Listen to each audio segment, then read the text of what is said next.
Alexandra, qui menace toujours Léa avec un scalpel, parvient à s'enfuir par les sous-sols de l'hôpital. Malgré les mises en garde de la médecin quant au risque de propager le virus, Alexandra ne fera pas marche arrière. Alors Léa se menotte à elle. Alexandra se réfugie chez Tonio, une vieille connaissance. Léa prévient tout de suite de la gravité de la situation. Alexandra n'est peut-être pas malade mais peut transmettre le virus. Malgré les avertissements, les deux amies s'étreignent. Alexandra, qui clame son innocence dans le meurtre de Danon, raconte à Léa s'être trouvée au mauvais endroit, au mauvais moment. Une fois libérée par Tonio, Léa tente encore de convaincre Alexandra de retourner à l'hôpital. Mais celle-ci refuse, et regrette de ne pas avoir rencontré Léa dans d'autres circonstances. Elle l'embrasse et s'en va. De son côté, Bauer se rend au domicile de César.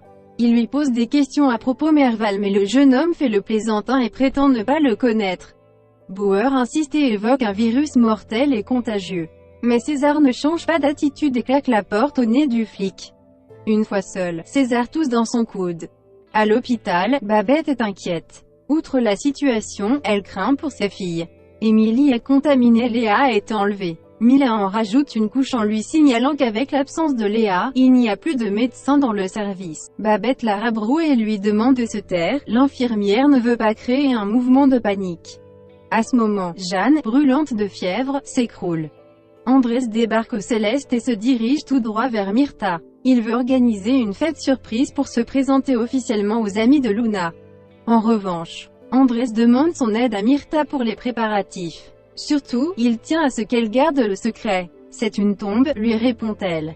Elle se rend ensuite au Mistral et demande à Thomas et Francesco s'ils sont libres mardi prochain et leur explique ce qu'Andrés mijote. Thomas conseille à Myrta d'envoyer un message groupé pour savoir qui sera présent, car avec la quarantaine, pas question de compter sur Jeanne et Babette. Mais Myrta s'en mêle les pinceaux et inclut Luna dans la boucle des destinataires.